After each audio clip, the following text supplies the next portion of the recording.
بہت زیادہ انا پرست رویہ، اپنی ذات کی طرف بے پناہ جھکاؤ، اپنی خواہشات کو حد تک جا کر پورا کرنے کی دھن۔ اگر غربت ہے تو اچھی کوشش کرنے کے ساتھ ساتھ اللہ کی رضا پر راضی رہنے کے بجائے غربت سے جنگ اور ہر وقت اپنے حالات پر بے بسی کی حالت میں افسوس کرنا، زندگی کے ساتھ انا پرست رویہ رکھنا ہے۔ یہ ایسی زندگی گزارنا ہے جس کا دوسرے سے کوئی تعلق نہیں ہے، اور اگر کچھ ہے بھی تو صرف اپنے مفاد، اپنی دلچسپی کے حوالے سے ہے یا پھر اپنی مجبوری کے لیے۔ خود پر غور کریں، کہیں ایسا تو نہیں ہے؟ سوچیں، کسی خوشی یعنی شادی، دولت، اولاد، صحت کا بے پناہ پیچھا اور اس کے لیے بے حد محنت صرف اس لیے کرنا کہ اس خوشی کے حصول کے بعد سب ٹھیک ہو جائے گا، سب مل جائے گا، یہ زندگی کے ساتھ اچھے تعلق کی نہیں بلکہ خود گردانہ تعلق کی نشانی ہے۔ اس رویے سے ڈپریشن کی علامات جنم لیتی ہیں۔ یہ نفسیات دان، سائیکالوجسٹ، سائیکیٹرسٹ کے بس کی بات نہیں کہ اس بات کو سمجھ سکیں کہ بذات خود نفس ہی اس بحرانی کیفیت کی شروعات کا ذمہ دار ہے۔ یہ ایک تلخ حقیقت ہے کہ نفسیات دان یہ سمجھتا ہے کہ سیشنز اور ادویات کے ذریعے اگر کسی نہ کسی طرح مریض کو دوبارہ سے منظم یعنی ری آرگنائز کر دیا جائے تو وہ پھر سے دوسرے لوگوں کے ساتھ پہلے جیسی نہ صحیح مگر کافی حد تک بہتر زندگی گزار سکتا ہے۔ لیکن ایسا کبھی نہیں ہو سکتا، کیونکہ اصل معاملے کو نہ صرف دیکھا ہی نہیں گیا بلکہ الٹا اسے دبا دیا گیا ہے۔ ترکیب یعنی کہ سجیشنز، سیشنز اور اینٹی ڈپریسنٹ کے ذریعے وقتی ریلیف حاصل تو کر لیا گیا ہے، مگر یہ ایسے ہے جیسے درخت کاٹ دیا ہے، جڑ ویسے کی ویسی ہے، دوبارہ پھوٹے گی اور اب کی بار نئی طرح کی شاخیں دکھائی دے گی۔ کسی کے نفس کو اگر ٹھیک کرنا ہے تو اس نفس یعنی سیلف کو علم دینا پڑے گا، ایجوکیٹ کرنا ہوگا، اور یہ اگر کوئی کھا سکتا ہے تو وہ ہے جسے اللہ نے نفس کا علم بخشا ہے۔ وہ اسپیشلسٹ ہے اس کام کا اور اس کے سوا یہ کسی اور سے کبھی نہ ہوگا۔ نفس اکیلا خود کو ٹھیک نہیں کر سکتا، اس کی فطرت ہی اضطراب انتشار ہے، یہ اپنے آپ کو خود اکیلا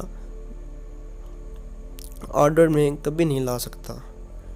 نفس کا علم صرف نفسیات، سائیکالوجی نہیں ہے، یہ صرف ایک حصہ ہے، یہ آدھا جسم ہے۔ اللہ کے بغیر، قرآن کے بغیر، رسول صلی اللہ علیہ وآلہ وسلم کے بغیر، اللہ کی یاد کے بغیر نفس میں وہ کیفیت پیدا نہیں ہوتی جس سے یہ حاصل شدہ علم کو خود پر نافذ یعنی اپلائی کر سکیں۔ اسے اپنے علاج کے لیے سرنڈر ہونا پڑتا ہے، اطاعت کرنا پڑتی ہے۔ سرنڈر موڈ وہ بے ہوشی ہے جس کے بغیر یہ خود کو کبھی آپریٹ نہیں کر سکتا۔ جو نفس اللہ سے دور ہے، اپنے خالق سے، اپنے کریٹر سے غافل ہے، انویئر ہے، اس کا کام ہی اس دنیا میں رہتے ہوئے اپنے اور دوسروں کے لیے انتشار، بد نظمی پیدا کرنا ہے۔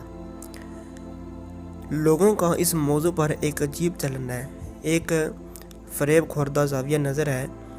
عام طور پر یہ کہا جاتا ہے کہ یہی تو زندگی ہے، یہ تو سب کے ساتھ ہوتا چلا رہا ہے، اسے برداشت کرنا، سہ جانا اور آگے بڑھ جانا ہی حل ہے۔ We are made so. ایسا ہرگز نہیں، یہ صرف خود فریبی ہے اور کچھ نہیں ہے۔ کیا یہ انسان کا مقدر ہے کہ ہر وقت جسمانی اور نفسیاتی اذیت ہمیشہ کے تضاد اور دکھ میں زندہ رہے؟ نہیں، ایسا ہرگز نہیں ہے۔ نہیں، ایسا کوئی جرم آدم نے نہیں کیا تھا کہ خدا اس کی نسل کو اتنے بدترین ٹارچر سے گزارتا۔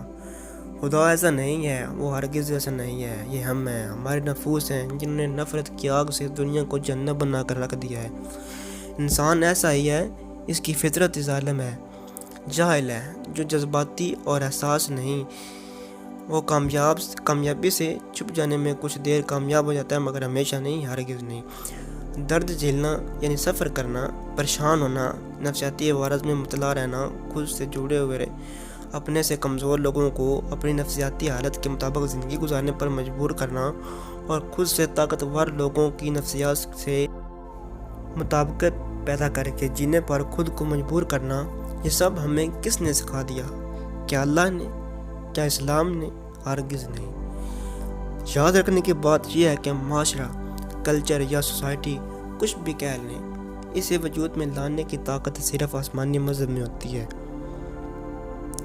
معاشرہ ہمیشہ کسی سچے مذہب سے وجود میں آتا ہے۔